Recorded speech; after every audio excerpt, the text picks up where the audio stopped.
मेरा तो सवाल है कि अगर यासिर अरफात साहब अगर मोटिवेशन स्पीकर ना होते तो फिर क्या होता है? मोटिवेशनल स्पीकर ना होता तो फिर भी स्पीकर ही होता। अच्छा यासिर साहब, मेरा पर्सनल एक्सपीरियंस तो नहीं है जी, लेकिन अक्सर शादीशुदा लोग इंकशाफ करते हैं कि जो बेगम है उनके आगे कोई दलील नहीं चलती, तो आप मोटिवेशन स्पीकर हैं, लाखों लोगों को कायल करते हैं, अपनी बातों से अपनी दलीलों से मनवाते हैं। क्या यासिर अरफात साहब जितना घर के बाहर कामयाब मोटिवेशन स्पीकर हैं, घर के अंदर भी उतने ही कामयाब हैं कि नहीं? अच्छा यासिर अरफात साहब, आप जब काम से उकता जाते हैं तो तबीयत के सुकून के लिए क्या आपकी हॉबीज़ क्या हैं, फेवरेट क्या? मैं एक तो अपने काम से उकताता नहीं हूँ, मैं अपने काम को इंजॉय करता हूँ। सर कुछ एतराज़ात भी लोगों की जानिब से आते हैं जो ख़ास तौर पर मोटिवेशन स्पीकर्स पे किए जाते हैं, तो उसमें से एक जो सबसे मशहूर बहुत मशहूर है कि वो कुछ लोग कहते हैं कि जो कुछ नहीं बन सकता वो मोटिवेशनल स्पीकर बन जाता है, तो ऐसे लोगों को आप क्या कहना चाहेंगे? बिस्मिल्लाहिर्रहमानिर्रहीम, अस्सलाम वालेकुम। आप देख रहे हैं सिराते उम्मीद और मैं हूँ मोहम्मद हाशिर मुगल। नाज़रीन, इस वक्त हमारे माशरे को जिन नफ्सियाती मसाइल का सामना है उनमें बिहेवियर एंड रिलेशन मैनेजमेंट बहुत अहम है। एक अच्छी और खुशहाल ज़िंदगी गुजारने के लिए ज़हनी सुकून कितना ज़रूरी है, माशरे में बढ़ती हुई अदम बर्दाश्त, स्ट्रेस, डिप्रेशन और नाकाम मोहब्बतों को किस तरह मैनेज किया जाए, इन तमाम उमूर पर गुफ्तगू के लिए हमारे साथ मौजूद हैं पाकिस्तान के Namvar motivational speaker, corporate trainer और साइकोलॉजिस्ट मोहतरम जनाब यासिर अरफात साहब। यासिर अरफात साहब यकीनन किसी तारुफ का मोहताज नहीं है, क्योंकि ये एज ए कॉर्पोरेट ट्रेनर और साइकोलॉजिस्ट, मोटिवेशनल स्पीकर पाकिस्तान की तकरीबन तमाम बड़ी यूनिवर्सिटीज़ के अलावा डिफरेंट सेक्टर्स की ऑर्गेनाइजेशंस के ऑफिसर्स और एम्प्लॉयज़ की ट्रेनिंग्स कर चुके हैं और उन्हें डिफरेंट लेवल की मैनेजमेंट टेक्निक सिखा चुके हैं। इन ऑर्गेनाइजेशंस में police department, national highway authority, Punjab higher education department और फेडरल बोर्ड ऑफ रेवेन्यू शामिल है। इसके अलावा Gujranwala chamber of commerce and industry के chairman standing committee for training and development भी हैं और इसके अलावा general secretary for Pakistan youth assembly भी हैं। इसके अलावा ये जनरल पब्लिक के साइकोलॉजिकल इश्यूज़ को डील करने के लिए FTI कंसल्टेंट के साथ एसोसिएट हैं, जहां लोगों को डिफरेंट टाइप्स के पर्सनैलिटी डेवलपमेंट्स के कोर्सेज भी करवाए जाते हैं। तो आइए माशरे में बढ़ते हुए नफ्सियाती मसाइल के हल के लिए इनसे गुफ्तगू करते हैं और इसके साथ साथ इनसे वो तमाम एतराज़ात और तनकीद जो कि खसूसी तौर पर मोटिवेशनल स्पीकर्स पर की जाती है उनके जवाब भी इनसे लेते हैं। मेरी आपसे रिक्वेस्ट है कि जब तक हम इनके साथ गुफ्तगू कर रहे हैं आप हमारे साथ रहिएगा।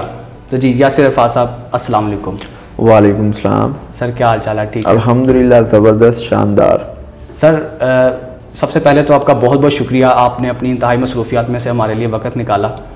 तो सर जो मेरा आपसे पहला सवाल है, शुरू तो यहाँ से करेंगे कि यासिर अरफात साहब ने मुल्क के तमाम बड़े इदारों में जाकर लाखों लोगों को मोटिवेट किया और एक कामयाब इंसान बनने में मदद की, तो वो कौन सी ऐसी शख्सियत है, कौन सा ऐसा इंसान है जिसने यासिर अरफात साहब को मोटिवेट किया और एक अच्छा और कामयाब इंसान बनाया? हाँ, बड़ा आपका ट्रिकी सा, बड़ा इम्पोर्टेंट सा सवाल है यार। देखें, पहली बात तो ये है कि आपने कहा कि मैंने लाखों लोगों को मोटिवेट किया। बेसिकली मोटिवेशन तो कहीं ना कहीं चल रही होती है, मोटिवेट आप भी किसी न किसी लेवल पे कर रहे होते हैं। एक राह चलता हुआ बंदा भी आपको अगर कोई थपकी देता है, शाबाशी देता है, वो भी मोटिवेशन दे रहा होता है। बेसिकली मैं एक ट्रेनर हूँ और मैं ये जितने भी आपने इदारों के नाम लिए हैं, पाकिस्तान के टॉप के इदारों में मैं ट्रेनिंग्स करता हूँ। जहाँ तक ताल्लुक़ है कि मुझे किससे ये मोटिवेशन मिली या मुझे किससे इंस्पिरेशन मिली, तो मैं अभी आ रहा था, यहाँ ऑफिस आ रहा था, तो मेरा जो भाई है वो मेरे साथ था, ही वॉज ड्राइविंग। तो मैं उसको, वो जो हमारी गुफ्तगू चल रही थी, मैं उसको ये कह रहा था कि यार मेरे लिए जो सबसे बड़ी इंस्पिरेशन है, जो सबसे बड़ी मोटिवेशन है, वो कायनात की सबसे खूबसूरत हस्ती है मोहम्मद अरबी सल्लल्लाहु अलैहि वसल्लम, कि मैं तो बेसिकली उनसे इंस्पायर हूँ। ये वो ऐसी शख्सियत है कि जो हर लिहाज से आप उसको फॉलो कर सकते हैं। बिल्कुल, हम सबका ही आप जो है अगर एक एंटरप्रेन्योर को देखें तो हबीबुल्लाह सल्लल्लाहु अलैहि वसल्लम से बड़ा कोई एंटरप्रेन्योर नहीं हो सकता, कोई सिटीज़न नहीं हो सकता, कोई इंसान नहीं हो सकता, कोई हामन, कोई बेटा, कोई भी पहलू आप उठा के देख लें तो आपको हर पहलू में उनसे इंस्पिरेशन मिलती है। तो मेरी जितनी भी लाइफ गुजरी है या अभी भी मुझे ज़िंदगी के किसी भी मोड़ पे कोई रहनुमाई दरकार हो तो मैं सीरत तैयबा उठाता हूँ और मैं देखता हूँ कि यार मैं इस पहलू के हवाले से, इस पर्सपेक्टिव में अपने नबी मुकर्रम से क्या सीख सकता हूँ।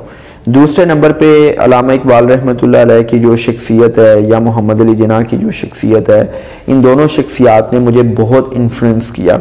मैं इनसे बहुत इंस्पायर हूँ। स्पेशली अल्लामा इकबाल का जो कलाम है, जब मैं सुबह के वक्त सुनता हूँ या मैं किसी जगह पे सफ़र कर रहा हूँ, दूसरे शहर में जा रहा हूँ, तो उस दौरान जो अल्लामा इकबाल रहमतुल्लाह अलैह का जो कलाम है वो मेरी मोटिवेशन की बैटरी को रिचार्ज कर देता है या उसको डबल कर देता है।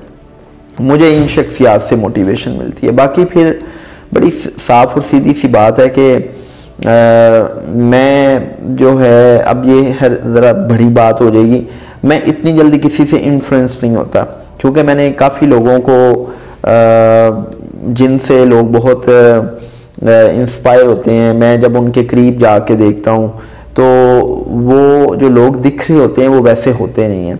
तो फिर मैं अब उस फेज से निकल आया हूँ कि जिसमें आप ऐसे ही किसी से जो है ना वो इंस्पायर हो जाते हैं। तो इसीलिए मैं ये कहता हूँ कि मैं तो उस हस्ती का चाहने वाला हूँ, उस हस्ती से मैं इंस्पायर हूँ, उस हस्ती से मैं इन्फ्लुएंस हूँ कि जो हस्ती मासूम है, जो कायनात की सबसे अजीम हस्ती है।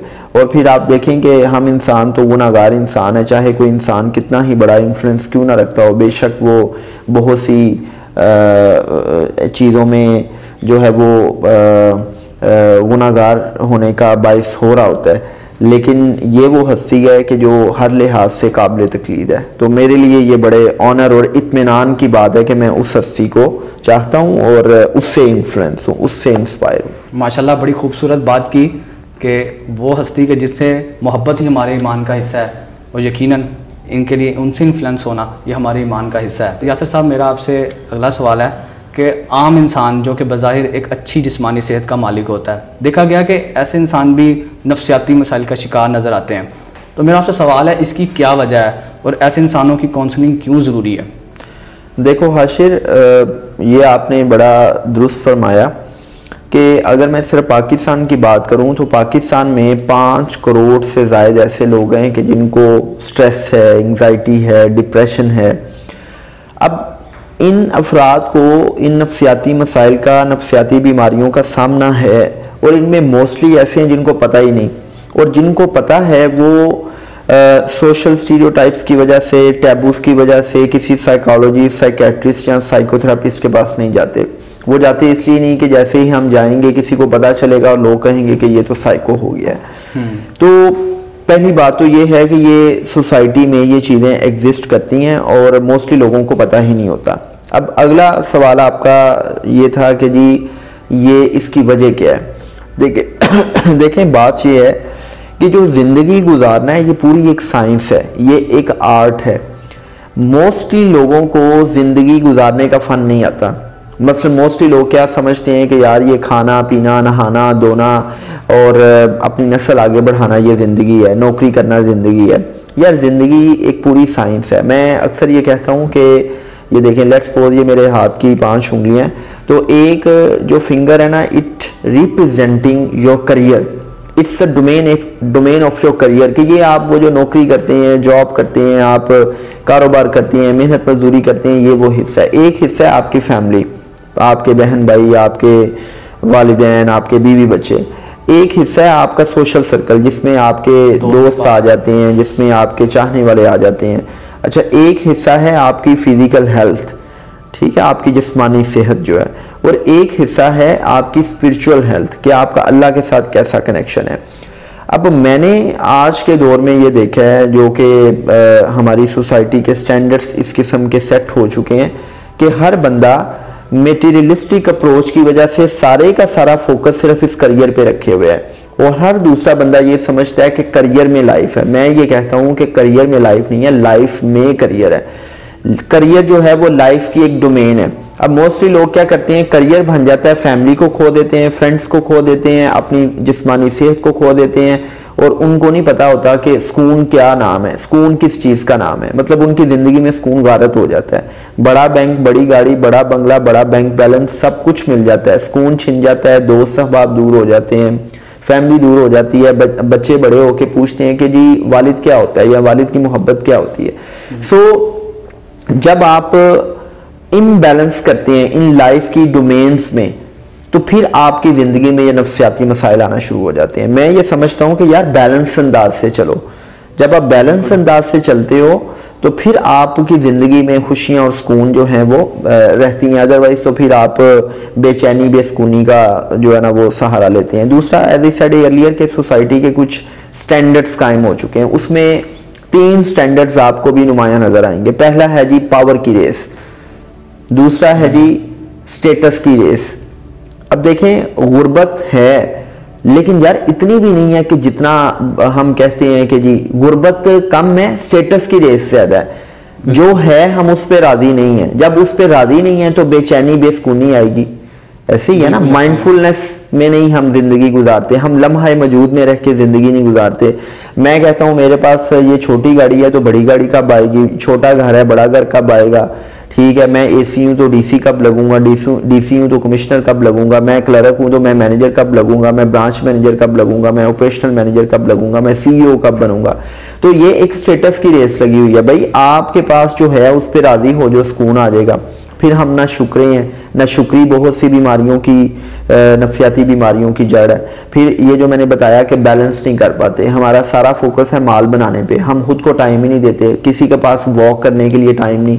यहाँ पे बंदा वॉक उस वक्त करता है जब वो वॉक करने के काबिल नहीं रहता। अब देखे ना, आप पार्क्स में जाए ना जरा, तो आपको पार्क्स में वो जो बेचारे बूढ़े बाबे हैं ना, जिनसे अब चला नहीं जाता, वो अब लाठियां पकड़ के चल रहे होंगे। और भाई जिस मुल्क के पार्क्स आबाद नहीं है ना, उस मुल्क में नफ्सियाती मसाइल आएंगे ही आएंगे। फिर एक और चीज है कंपैरिजन, वही स्टेटस की रेस के उसके पास वो है, वो मेरे पास क्यों नहीं है। आप स्ट्रेस में रहेंगे, आप बेचैनी में रहेंगे। फिर हमारे कुछ रवैये इस किस्म के मनफी रवैये, किसी को मुआफ नहीं करना, दिलों में ग्रजेस पालने हैं।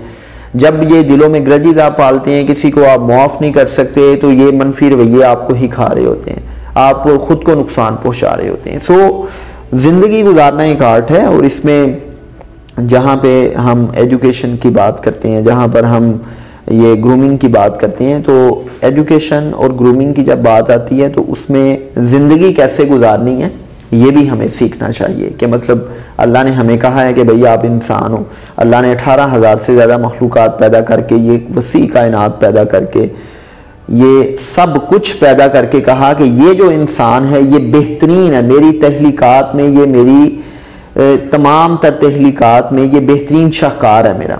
तो ये सब कह के अल्लाह ने आपको सबसे सुपीरियर मखलूक करार दिया, और फिर भी आप जिंदगी गुजारें ऐसी जैसी जानवर गुजारते हैं, खा लिया पी लिया सो लिया गप्पे मार ली, बच्चे पैदा कर लिए, तो ये कोई ज़िंदगी तो नहीं है ना। आपको ये सीखना पड़ता है कि मैंने अपने वक्त का बेहतरीन इस्तेमाल कैसे करना है, मैंने अपनी फैमिली को कितना टाइम देना है, मुझे अपने दोस्तों को कितना टाइम देना है, मुझे अपने रिलेशनशिप्स को कैसे मैनेज करना है, मुझे अपनी ज़ात को कैसे समझना है, मुझे अपने जज्बात को कैसे समझना है। ये सारी चीज़ें आपको समझनी पड़ती हैं। जब आप समझते हैं तो फिर ज़िंदगी नहीं रहती, बल्कि ज़िंदगी जो है वो जन्नत बन जाती है। आप फिर ज़िंदगी को काटते नहीं हैं बल्कि ज़िंदगी को जीते हैं। तो ज़िंदगी जीने का एक आर्ट है, और ये आर्ट आज के दौर में, पहले अंबिया कराम बताते थे, उनकी जो बेइज्जत का सिलसिला वो बंद हुआ, फिर अल्लाह पाक ने अपने बरगज़ीदा बंदों के ज़रिए अपना पैगाम आम किया, वो आपको बताते थे ज़िंदगी कैसे गुजारनी है। आज के मॉडर्न दौर में लाइफ कोचिज़ हैं, आज के मॉडर्न दौर में ट्रेनर्स हैं, आज के मॉडर्न दौर में कहीं ना कहीं ये जो इंस्पिरेशनल स्पीकर्स हैं वो आपको सिखाते हैं कि यार ज़िंदगी कैसे गुजारनी है। अच्छा यासर साहब, माँ बाप अपने बच्चों की परवरिश किस तरह करें आज के दौर में, जबकि इंटरनेट और टेक्नोलॉजी का दौर है, तो जो उनकी पेरेंटिंग टेक्निक्स है वो भी जदीद दौर के साथ बदलनी चाहिए। तो आपके पास क्या टिप्स हैं वालिदैन अपने बच्चों की जो परवरिश के उस हवाले से? अच्छा यार, ये एक बिल्कुल डिफरेंट सवाल है, तो इसमें आपने 2-3 सवालात कर लिए हैं एक ही रो में, लेकिन मैं 1 बाय 1 इसका जवाब देता हूँ। हज़रत अली रज़ी अल्लाह ताला अन्हु ये फरमाते हैं कि अपनी औलाद की परवरिश इस तरह मत करो जिस तरह तुम्हारी परवरिश की गई है।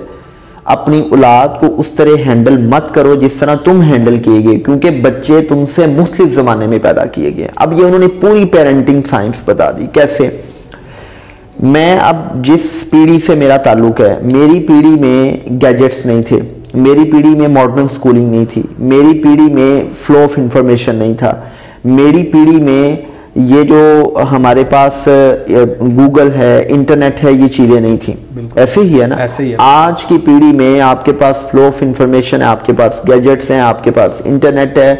आज के दौर में बच्चा फिजिकल एक्टिविटीज़ नहीं करता, आर्म चेयर एक्टिविटीज़ करता है। यार जब ये सारी की सारी डायनामिक्स ही चेंज हो गई हैं तो फिर आपको भी तो समझना चाहिए ना कि अगर आपने बच्चे पैदा कर लिए हैं तो इनकी तरबियत भी करनी है। अब आपका दूसरा सवाल ये था कि तरबियत कैसे करनी चाहिए, ये पूरी साइंस है, इस पे पूरा दिन बात हो सकती है, इस पे 3 दिन की वर्कशॉप हो सकती है, लेकिन मैं क्रक्स आपके साथ शेयर कर देता हूँ। क्रक्स ये है यार कि देखो, कोई भी दुनिया में जब बच्चा आता है तो उसकी 4 बुनियादी ज़रूरियात होती हैं। उसकी पहली ज़रूरत होती है फिजिकल नीड, दूसरी ज़रूरत होती है कॉग्निटिव नीड्स, माइंड की नीड्स, तीसरी ज़रूरत होती है उसकी सोशल नीड्स, चौथी ज़रूरत होती है उसकी इमोशनल नीड्स। ये दुनिया में पैदा होने वाले हर बच्चे की 4 बुनियादी नीड्स होती हैं। आपने इन 4 बुनियादी नीड्स को 4 काम करके पूरा करना है। अगर आपने ये 4 काम स्पेशली पहले 7 साल तक कर दिए तो फिर आपका बच्चा ऐसी शानदार शख्सियत बनेगा कि वो इंशाल्लाह लीड करेगा, वो प्रोडक्टिव इंसान बनेगा, वो मर्द मोमिन बनेगा। ठीक है, अदरवाइज तो फिर ऐसे ही होंगे जिस तरह के आज ये रेवर्ड है, ये कौम नहीं है, ये रेवर्ड है। आप देखें कि 22-23 करोड़ की आबादी है और 60% यूथ है, और यूथ क्या कर रही है, मतलब जो पढ़ा लिखा है वो भी पूछ रहा है पढ़ लिख के कि मैं करूं क्या, और जो नहीं पढ़ा लिखा वो तो चौकों गलियों और डेरों पे बैठ के गप्पे मार रहा है ना, वो तो हुकूमत पे तनकीद कर रहा है और वो कह रहा है कि जी मैं जाऊं किधर, मैंने तो बाहर जाना है, मेरी तो जिंदगी ही बाहर जाने में है। तो सो कम टू दैट पॉइंट कि वो 4 काम कौन से ऐसे हैं कि जिससे आपके बच्चे की ये चारों नीड्स पूरी होंगी। पहला काम ये है कि आप अपनी औलाद के साथ बैठ के रोज 1 घंटा रिफ्लेक्टिव कॉन्वर्सेशन करें।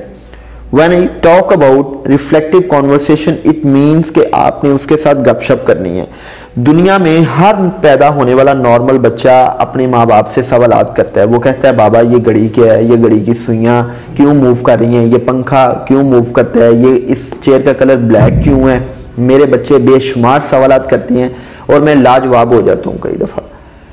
आपका बच्चा जब सवाल करता है तो वो दुनिया का बेहतरीन काम कर रहा होता है। आपका बच्चा जब सवाल करे, एक तरफ उसका सवाल हो और दूसरी तरफ प्राइम मिनिस्टर इमरान खान की कॉल हो, तो आप पे फर्ज है कि सबसे पहले आप अपने बच्चे के सवाल का जवाब दे दें और आप उसको ऐसे ट्रीट करें कि जैसे जनाब प्रिंस चार्ल्स सवाल कर रहा है या जैसे डोनाल्ड ट्रंप आपके सामने बैठा हुआ है, उसको इतनी रिस्पेक्ट दें, या जैसे जनाब चीफ मिनिस्टर पंजाब आपके सामने बैठे हुए हैं। मतलब एक डेजिग्नेशन की रिस्पेक्ट है ना, मैं ये नहीं कह रहा कि बज़ार साहब जो है सो कहने का मतलब ये है कि आपने बच्चे को रिस्पेक्ट के साथ सुनना है और उसके सवाल का जवाब देना है। जब बच्चा सवाल करता है आप उसके सवाल का जवाब इस तरह दें कि जैसे देने का हक है, पूरी फहम, शऊर और अक्ल के साथ दें। जब आप सवालात के जवाब देते हैं तो आपके इल्म का दरवाज़ा खुलता है। जब आप इल्म का दरवाज़ा खोलते हैं तो बच्चे का flow and depth of thought develop होता है, आइडियाज़ बच्चे में पैदा होते हैं।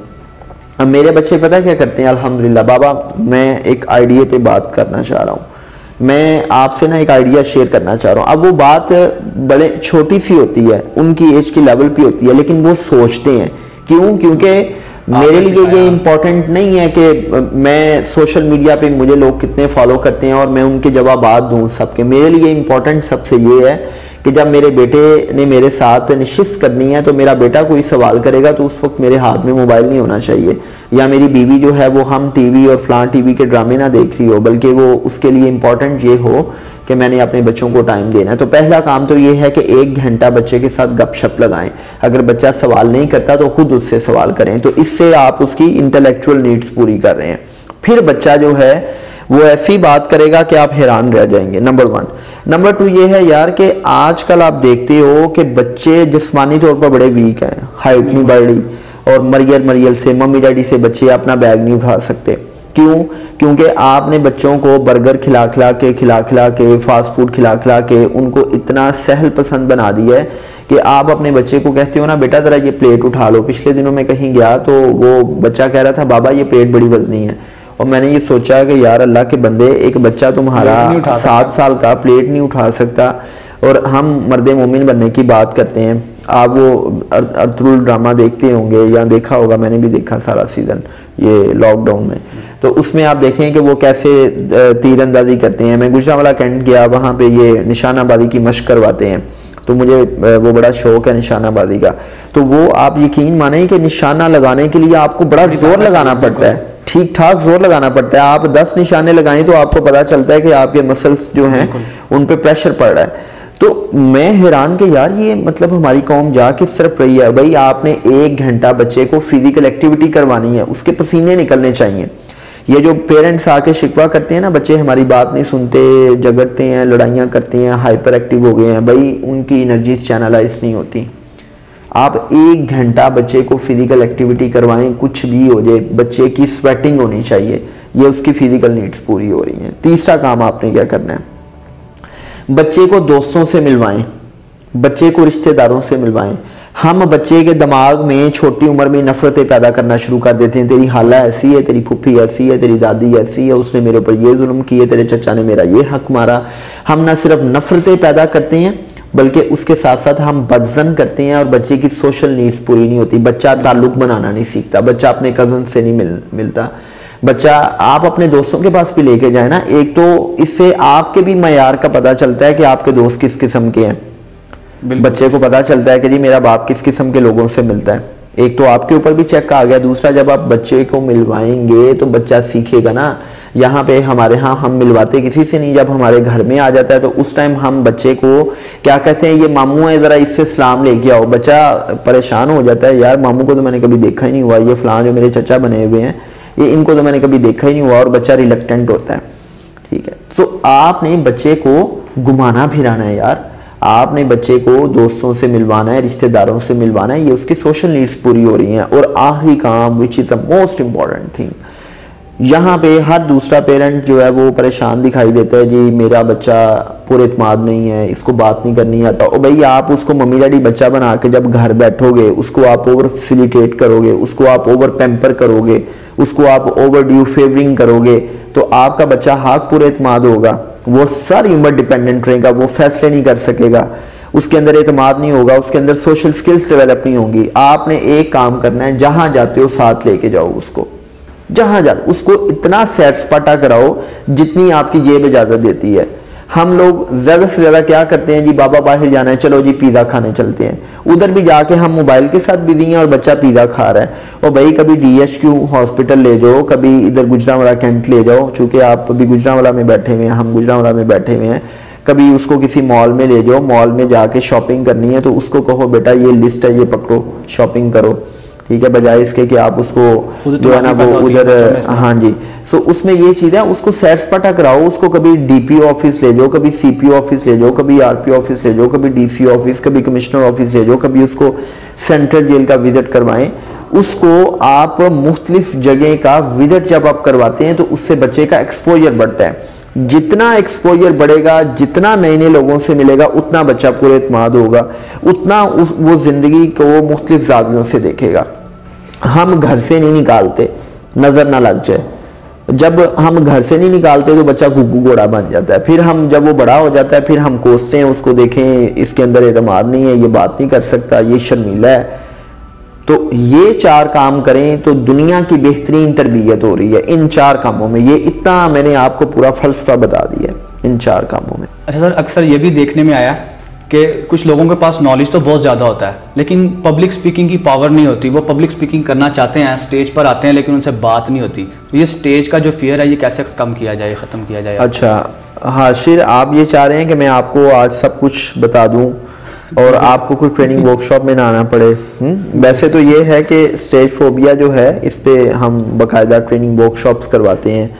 साइकोथेरेपी में इसके कई आपको टेक्निक्स बताई जाती हैं, NLP के ज़रिए आपके स्टेज फोबिया को ख़त्म किया जाता है। लेकिन इसमें मैं आप भी क्या याद करेंगे, आपको मैं 2-3 टिप्स बता देता हूँ। इसमें एक टेक्निक है जिसको हम बोलते हैं इम्प्रम्प्टो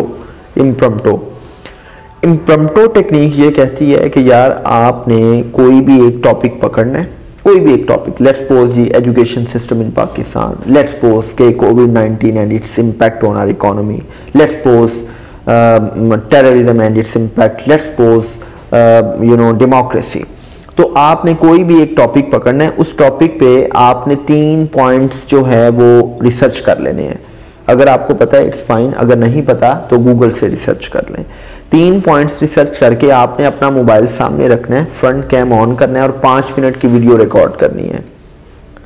आप वीडियो रिकॉर्ड करने के बाद उसको 2 तरीके से एवेल्युएट करेंगे। पहला तरीका ये है कि आप मोबाइल को उल्टा रखेंगे और आप सिर्फ अपनी आवाज़ सुनेंगे, पैरालिंग्विस्टिक्स पे फोकस करेंगे, मेरी टोन क्या है, मेरा वॉल्यूम क्या है, मैं कैसे आवाज़ को ऊपर नीचे कर रहा हूँ। फिर आपने आवाज़ बंद करनी है, सिर्फ अपनी वीडियो को देखना है, आपने अपनी बॉडी लैंग्वेज को एवेल्युएट करना है। आप 30 दिन तक ये काम करें। 30 दिन काम करने से 30 टॉपिक्स पे जब आपने काम किया तो 90 पॉइंट्स आपको मिल गए। इतना नॉलेज मिल गया आपको, आपका flow and depth of thought develop हो गया।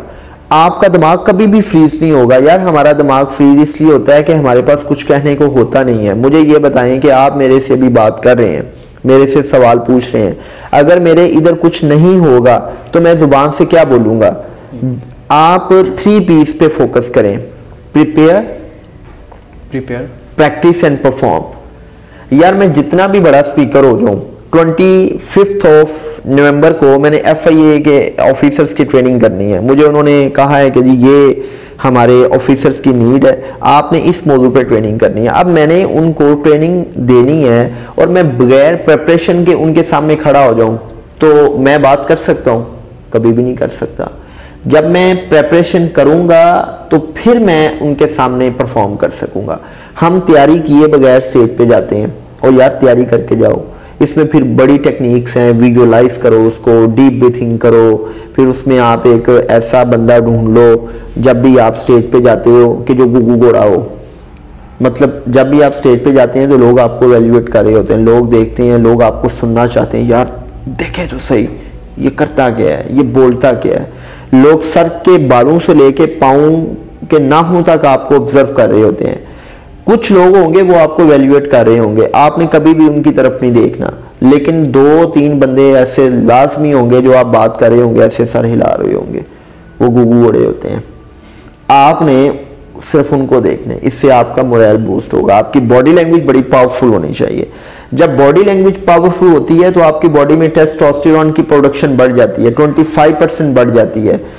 टेस्टोस्टेरोन इटसेल्फ जो है वो कॉन्फिडेंस पैदा करने का बायस बनता है, और वो हार्मोन जो आपको स्ट्रेस दे रहा होता है, कॉर्टिसोल, उसकी प्रोडक्शन 15% कम हो जाती है। तो आपकी बॉडी लैंग्वेज स्ट्रांग होनी चाहिए। जो चीज़ें मैंने बताई हैं इस पे आप अमल करें। अगर आप इस पे अमल नहीं करते तो फिर दुनिया का कोई सीरम, कोई मेडिसिन, कोई फक्की, कोई मजून आप घोल घोल के पी लेंगे, आपको कोई फायदा नहीं होगा। बेसिकली स्टेज फोबिया खत्म करना एक प्रैक्टिकल अप्रोच है, नंबर 1। नंबर 2, अगर फिर भी किसी का ये स्टेज फोबिया खत्म नहीं होता तो फिर वो मेरे से मिल ले, फिर हम उसकी साइकोथेरेपी में वो डिफरेंट टेक्निक्स होती हैं NLP की और हिप्नोटिज्म की, जिससे हम उनके लास्ट शोर में जो फियर्स हैं उनको ख़त्म करते हैं। क्योंकि कुछ चीज़ें ऐसी हैं जो आपके अनकॉन्शियस माइंड में पड़ी होती हैं और आप अनकॉन्शियसली ऑपरेट हो रहे होते हैं। कुछ ऐसे चीज़ें आपकी लाइफ में होती हैं कि जो आप कहीं ना कहीं फेस कर चुके होते हैं, और उन एक्सपीरियंसेस की बेस पे जब आपको स्टेज पे बुलाया जाता है तो आप समझते हैं कि आज भी मेरे साथ वही होगा जो मादी में हुआ था, या तो मुझे हूट किया जाएगा, और आपके दिल की धड़कन तेज़ हो जाती है, दिमाग आपका फ्रीज हो जाता है, आंखों के सामने अंधेरा आ जाता है, आपके हाथ पाँव कांपना शुरू हो जाते हैं। तो ये चीज़ें खत्म की जा सकती हैं। अच्छा सर, कुछ एतराज़ात भी लोगों की जानिब से आते हैं जो ख़ासतौर पर मोटिवेशन स्पीकर्स पे किए जाते हैं। तो उसमें से एक जो सबसे मशहूर, बहुत मशहूर है कि वो लोग, कुछ लोग कहते हैं कि जो कुछ नहीं बन सकता वो मोटिवेशन स्पीकर बन जाता है। तो ऐसे लोगों को आप क्या कहना चाहेंगे? ओके, अच्छा हाशिर, 2 इसमें मैं बातें कहना चाहूँगा। पहली बात तो ये है यार कि आपने कभी सोचा है कि ये ऐसी कौम है कि ये किसी एक बात पे मुझे बताएं ये एतराज़ ना उठाती हो? नहीं, बिल्कुल नहीं, ऐसा कोई भी। नंबर 1। नंबर 2 ये है यार कि क्या दुनिया में कोई ऐसा शख्स है कि जिसके किसी कॉल पे, जिसके किसी फेल पे लोगों ने एतराज़ ना उठाया हो? यहाँ पे तो अंबिया कराम जो हैं, जब उन्होंने भी तबलीग स्टार्ट की तो लोगों ने तो उन पे भी एतराज़ात उठाए। हम तो इंतहाई गुनाहगार लोग हैं ना, हम तो बिल्कुल भी काबिल तकलीफ नहीं है, लेकिन वो तो बरगजीदा हस्तियाँ थी, लोगों ने तो उन पे भी एतराज़ उठाए। बेसिकली किसी भी बीमार मुआशरे की एक अलामत ये है कि जब भी वहाँ पे कोई अच्छा काम कर रहा होता है तो लोग बेजा तनकीद करते हैं। देखें दुनिया में जो सबसे आसान काम है हाशिर, वो पता है क्या है? दूसरों पे तनकीद करना। खुद आप वेले रहें, खुद आप हट्टे कट्टे रहें, हड हरामी से काम लें, आप नालायकियाँ दिखाएं, खुद आप कोई काम ना करें, लेकिन जब भी कोई शख्स कोई काम करना शुरू हो जाए आप उस पर तनकीद करना शुरू हो जाए। यार पहली बात तो ये है कि अगर एक बंदा ये कहता है जी मैं मोटिवेशनल स्पीकर हूं, तो आपको तकलीफ क्या है? वो कोई गलत काम कर रहा है, और भाई वो चौकों में खड़ा होके सूटे तो नहीं मार रहा। मैं अब थोड़ी सी वो बड़ी आमियाना सी मैंने बात कर दी है, आमियाना लफ्ज मैंने यूज कर दिया है। वो चौकों में खड़े होकर ताश के पत्ते तो नहीं खेल रहा, वो किसी की खुदा ना हादसा बेटी को आते जाते ताड़ तो नहीं रहा, वो घूर तो नहीं रहा, वो डेरों पे बैठ के हुकूमत को तो नहीं कोस रहा। यार वो क्या बात कर रहा है? वो अच्छी बात कर रहा है, वो यही कह रहा है मेहनत करो, वो यही कह रहा है कि यार जिंदगी में बड़ा इंसान बनो, बड़ी सोच रखो, वो अच्छी बात कर रहा है। तो यार अगर कोई अच्छी बात कर रहा है तो उसको करने दो, तुम्हारा क्या जाता है? तुम्हारी जेब से कर रहा है, सवाल है ना? बिल्कुल। तो ये तनकीद तो मैं बिल्कुल मुस्तरद करता हूं। ये बीमार ज़हनियत के लोग हैं, नंबर 1। अब मैं आता हूं जो आपके सवाल का दूसरा हिस्सा है कि जिसको कोई काम नहीं मिलता वो मोटिवेशनल स्पीकर बन जाता है। अब यहां पे थोड़ी सी मोटिवेशनल स्पीकर्स को समझने की जरूरत है। यहां पे पहले तो मैंने बीमार मुआशरे की जो ज़हनियत है उस पर मैंने बात की है। अब थोड़ी सी मोटिवेशनल स्पीकर्स को भी खुदा का खौफ खाने की जरूरत है, मुझ समेत। यार जितने भी यंग मोटिवेशनल स्पीकर्स हैं, मैं उनसे रिक्वेस्ट करूंगा, पहली बात तो यह है कि हर बंदा कहीं ना कहीं मोटिवेशन दे रहा होता है। यार मेरी माँ मुझे मोटिवेशन देती रही है, आज वो कब्र में है, वो फिर भी मुझे मोटिवेशन देती है, मुझे उसके जुमले मोटिवेट करते हैं, ठीक है, मुझे मेरे अपने उस्तादों की बातें मोटिवेट करती हैं, राइट? देखो यार, अभी अगर आप मुझे ये कहते हैं यासिर साहब आप बड़ा शानदार काम कर रहे हैं, लगे रहे हैं आप, ठीक है, आपकी वजह से लोगों को बड़ा फायदा मिल रहा है, तो आपने भी मुझे मोटिवेट किया है। वो कि आप अपने नाम के साथ मोटिवेशनल स्पीकर नहीं लगाते, ऐसे ही है ना? देखिए मोटिवेशन आपको कहीं ना कहीं पे मिल रही होती है, लेकिन वो लोग जो बाकायदा इसको एज अ प्रोफेशन ज्वाइन करते हैं, अगर वो ये कहते हैं कि हम मोटिवेशनल स्पीकर हैं और हम लोगों की जिंदगियां बदल रहे हैं और खुद अभी वो किसी मुकाम तक नहीं पहुंचे, तो उनको ये पैगाम देना चाहूंगा कि यार देखिए मेरी बात सुने कि जो मोटिवेशनल स्पीकर है ना वो दूसरों को मोटिवेट करता है। अब दूसरों को आप उसी वक्त मोटिवेट करेंगे ना कि जब आपके पास खुद कोई मोटिवेशन होगी या खुद कोई अचीवमेंट होगी। अगर आपके पास कोई खुद अचीवमेंट नहीं है, लेट्स सपोज आप किसी स्कूल कॉलेज यूनिवर्सिटी में गए हैं और आप वहां पर बच्चों को ये कह रहे हैं कि जी आपने बेटा मेहनत करनी है, आपने अच्छे मार्क्स लेने हैं, अच्छे ग्रेड्स लेने हैं, अच्छा जीपीए लेना है आपने, और खुद आप अभी एफए में 3 सप्लियां लेके बैठे हुए हैं, राइट? तो आप वहां पे क्या मोटिवेशन देंगे? और यार पहले खुद थोड़ा सा सीख जाओ, खुद किसी न किसी एरिया में काम करो, खुद अपना नाम बनाओ। देखें अगर एक टॉपर है बच्चा, वो जाके स्कूल में कहेगा ना कि यार मेहनत करो, टॉप करो, तो उसकी बात में वजन भी होगा।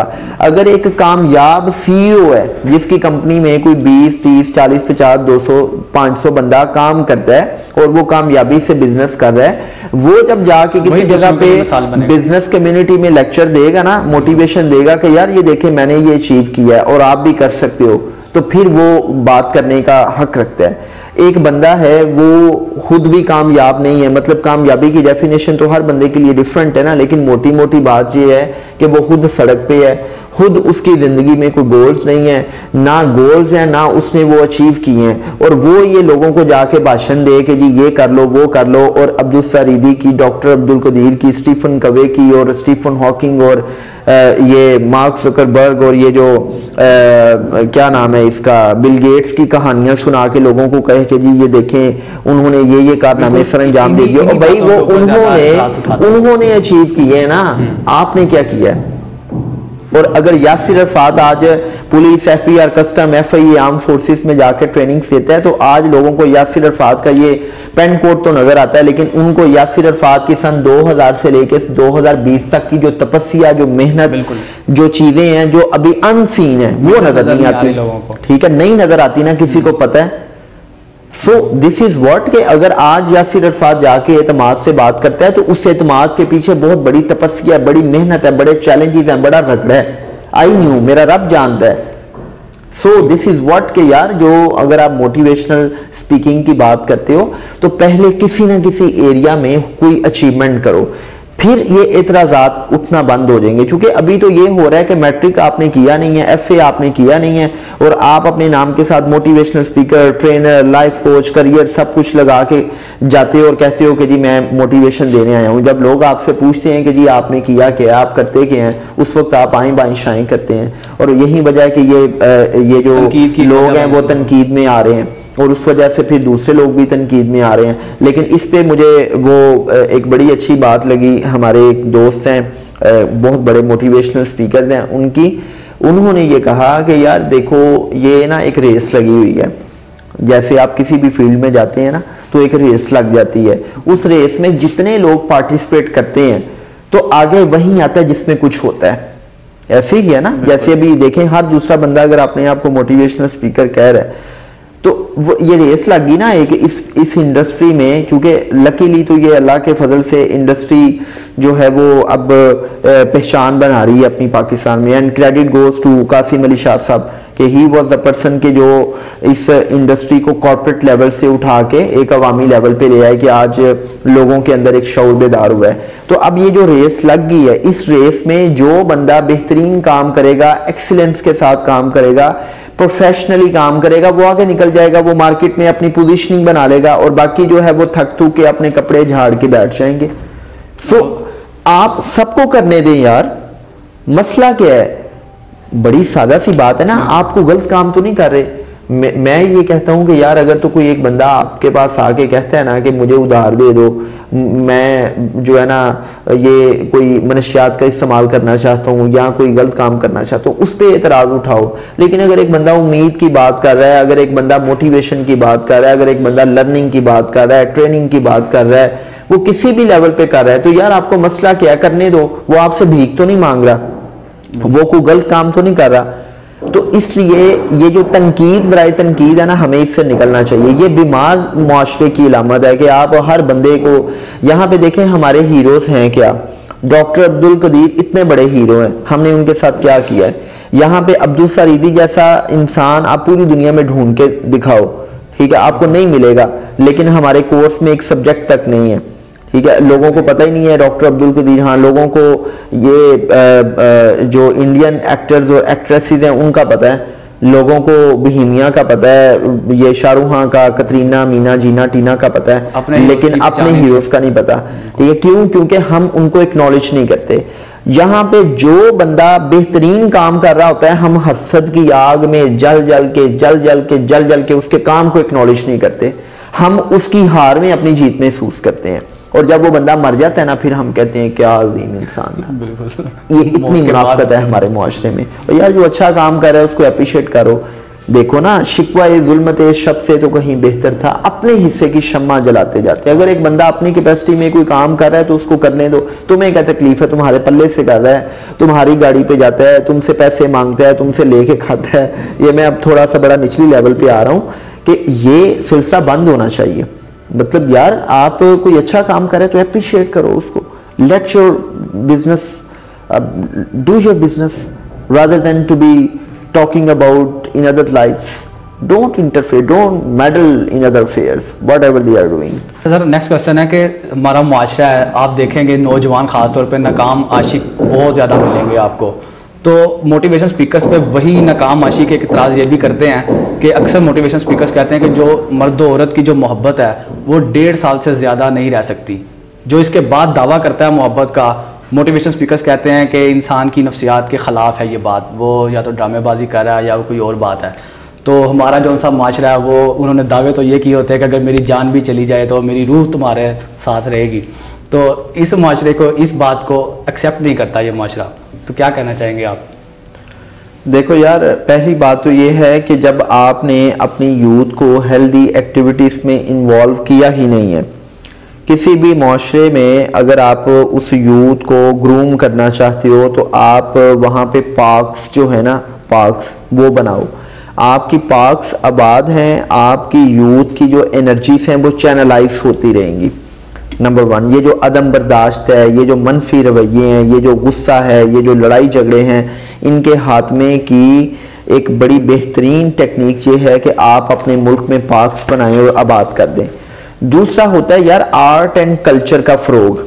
यहाँ पे मुझे बताएं, आप गुजरांवाला में रहते हैं, आपने गुजरांवाला में कभी सुना है कि कोई ऐसे कोई ड्रामा, कोई आर्ट, कोई कल्चर, कोई अलहमरा हॉल में, जिस तरह लाहौर में कोई एक्टिविटी कोई ना कोई होती है, इधर गुजरांवाला आर्ट्स काउंसिल में मैंने देखा है कि कभी कभार कोई एक अदबी महफिल हो जाती है, वो भी बड़ी लिमिटेड सी, और उसमें कोई 15-20 से ज़्यादा लोग शिरकत नहीं करते। आपके जो यूथ है उनकी जो एनर्जीज एंड टैलेंट वो एक्सप्लोर और चैनलाइज उस वक्त होता है जब आप अपने मुल्क के कल्चर को प्रमोट करते हो और आर्ट की एक्टिविटीज को प्रमोट करते हो। ये दूसरी चीज होगी। अब आपका वो जो सवाल का दूसरा हिस्सा है कि जी अब एक बंदा है वो ब्रेकअप हो गया है, वो इश्क मशूकी में पड़ा हुआ था और मोटिवेशनल स्पीकर्स कहते हैं कि जी 1.5 साल तक वो रहता है, उसके बाद वो ना, देखो यार अगर एक मोटिवेशनल स्पीकर ने ये बात की है ना तो उसने इंसानी नफ्सियात की बेस पे बात की है। मैं लाइफ कोच हूँ, मेरे पास ऐसे ब्रेकअप के केसेस आते हैं और लोग कहते हैं कि जी मर गए, लुट गए, पैड़ा हाल, मैं तो जिंदा ही नहीं रह सकता।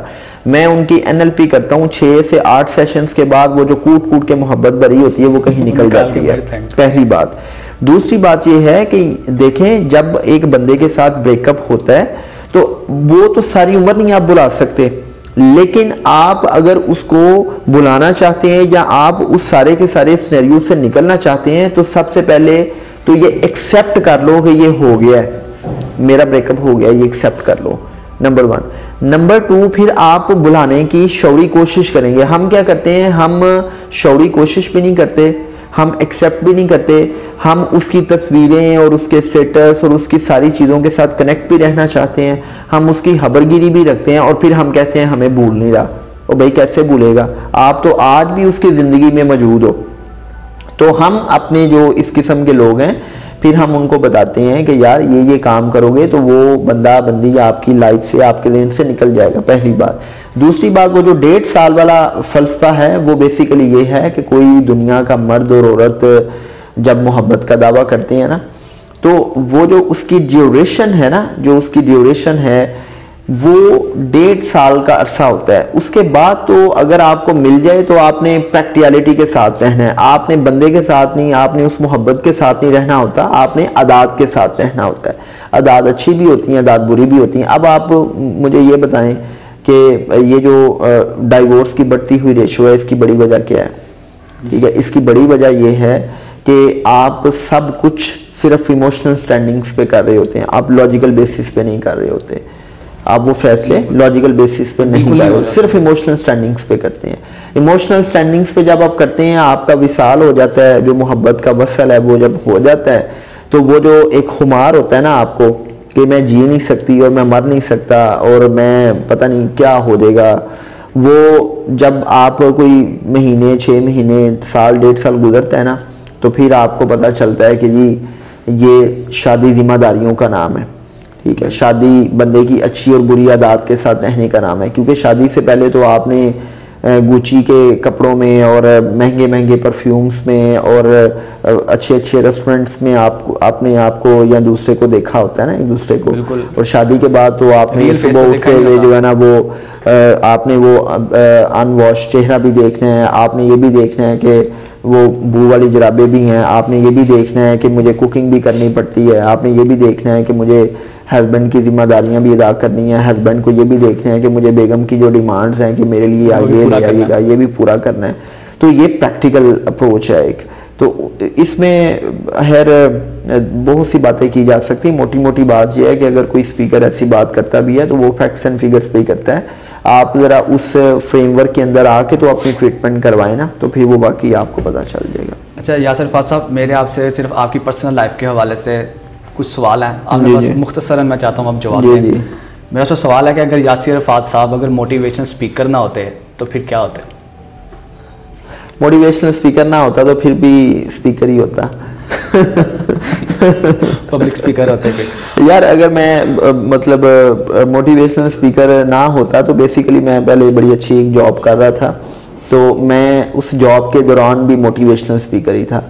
मैं अपने इर्द गिर्द के लोगों को, अपने ख़ानदान में, अपने कोलीग्स को, अपने अफसरों के साथ, मैं अपने अफसरों के साथ भी जो है ना वो खाने की टेबल पे भी मौका मिलता है, चाय की टेबल पे, तो मैं वही मोटिवेशन ही, पर्सनल डेवलपमेंट ही डिस्कस कर रहा हूं। यानी कि हम कह सकते हैं कि यासिर फाज साहब ये देखें, अल्लाह ने आपको जो नेचुरल टैलेंट दिया होता है, कुछ लोगों में ये बोलने की सलाहियत, कन्विंस करने की सलाहियत, इन्फ्लुएंस करने की सलाहियत बिल्ट इन होती है, ये मेरे अंदर बिल्ट इन है अल्लाह के फजल से। अच्छा यासिर फाज साहब, आप जब काम से उकता जाते हैं तो तबीयत के सुकून के लिए क्या आपकी हॉबीज़ क्या हैं, फेवरेट क्या? मैं एक तो अपने काम से उकताता नहीं हूँ, मैं अपने काम को इंजॉय करता हूँ। मैं 8-8 घंटे की भी वर्कशॉप देता हूँ तो मुझे ऐसे लगता है जैसे मैंने कोई काम किया ही नहीं, बल्कि मुझे ज़्यादा अकम्प्लिश्ड फील करता हूँ, मुझे मोटिवेशन मिलती है अपने काम को। दूसरा, अगर मैं थोड़ा थक भी जाऊँ, जिस्मानी तौर पे बंदा थक जाता है, तो मैं जैसे ही अपने बच्चों को हक करता हूँ ना, मेरे बच्चे दिन में मुझे 100 दफ़ा हक करते हैं, मैं उनको गले लगाता हूँ, पारियाँ करता हूँ, किसेस करता हूँ, प्यार करता हूँ मैं उनको, तो मेरी सारी थकावट उतर जाती है। फिर अगर मेरा दिल करे तो मैं अपनी छत पे चला जाता हूँ, मैंने एक रूफटॉप पे लॉन बनाया हुआ है, तो मैं अपने पौधों को पानी देता हूँ, मैं उनके पास बैठ जाता हूँ, वो भी मेरे बच्चे हैं, तो मुझे अच्छा लगता है। मैं जब वॉक करने चला जाता हूँ, मैं बेसिकली बड़ा जो है ना वो नेचर लवर हूँ, तो नेचर के साथ बहुत कनेक्ट होना मुझे अच्छा लगता है। मैं नेचर को देखता हूँ, फूलों को देखता हूँ, उनको गौर से देखता हूँ, हवा के लम्स को महसूस करता हूँ, तो ताज़ा दम हो जाता हूँ। बिल्कुल।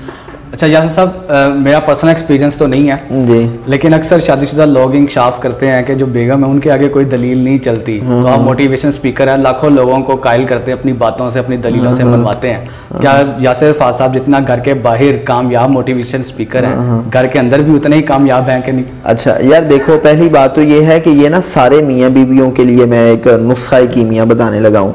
आप जज हैं, आप जर्नल हैं, आप जर्नलिस्ट हैं, आप एसी हैं, आप डीसी हैं, आप आरपीओ हैं, आप मोटिवेशनल स्पीकर हैं, आप साइकोथेरापिस्ट हैं, खुदा के लिए आप बाहर हैं, घर के अंदर नहीं है, ठीक है? घर के अंदर आप कुछ मत बनने की कोशिश करें, ठीक है? मतलब वो बीवी है और आप हस्बैंड हैं, ये काफ़ी है आप दोनों के लिए। मैं तो हूँ अपनी बीवी का दोस्त, ठीक है? वो मेरी बीवी कम है और मेरी फ्रेंड ज़्यादा है, तो मैंने कभी अपनी मोटिवेशनल स्पीकिंग दिखाई नहीं है। हाँ, जहाँ पे दलील की बात आए तो मैं अपनी दलील भी देता हूँ, और जहाँ पे कोई उसकी लॉजिकल बात आए, दलील आए, तो मैं उसकी दलील एक्सेप्ट भी करता हूँ। बल्कि रात को ही हम एक इशू पे बात कर रहे थे, तो मैं अपनी बेगम को कह रहा था कि यार तुम वलीउल्लाह हो, तो वो कहती है कि नहीं मैं कैसे वलीउल्लाह हूँ। मैंने कहा देखो, एक औरत जब अपने शोहर का ख्याल रखे, अपने बच्चों का ख्याल रखे, उनकी एक एक ज़रूरत उसके जहन में रहे, और वो पाक दामन हो और वो हया का दामन कायम रखे, तो उससे बड़ा वली कौन हो सकता है। और फिर मैं उसको कह रहा था यार तुम नमाजें ज़रा ज़्यादा पढ़ा करो, ठीक है, तुम्हारी दुआ कबूल होती है। क्योंकि मैं आजकल वो एक इशू है तो उस पर मैं दुआ शुआ कर रहा हूँ अल्लाह से, तो मैंने उसको कहा कि यार तुम भी ज़्यादा दुआ करो, क्योंकि तुम्हारी दुआ ज़्यादा कबूल होती है। दलील चलती है, बिल्कुल चलती है, लेकिन इसके लिए आपकी ना कंपैटिबिलिटी होना बहुत ज़रूरी है। आप जो भी हैं, आप अथॉरिटेरियन मत बने, आप एक कॉम्प्रोमाइज़ के साथ चलें। जहां आप मनवाते हैं वहां पर आपको माननी भी पड़ती है। ऐसा वन मैन शो कहीं नहीं चलता। अगर आप वन मैन शो चलाने की कोशिश करेंगे तो फिर घर नहीं चलते, घर आबाद नहीं होते। फिर आप एक छत के नीचे मियाँ बीवी के तौर पे तो रह सकते हैं, लेकिन उन मियाँ बीवी के दिलों में वो जो मोहब्बत, उल्फत, केयर का फैक्टर है वो नहीं होगा। जी बहुत बहुत शुक्रिया यासिर फाज साहब, आपने अपने कीमती वक्त से हमें कुछ टाइम दिया और हमारे साथ गुफ्तगू की और हमारे तमाम सवालात का जवाब बहुत ही खूबसूरत अंदाज से किया। तो नाज़रीन, ये था हमारा आज का प्रोग्राम। तो आपकी आज के प्रोग्राम के हवाले से क्या राय है, आप अपनी राय का कमेंट सेक्शन में ज़रूर इजहार कीजिएगा, और इसके साथ ही मुझे इजाज़त दीजिए। अल्लाह हाफिज़।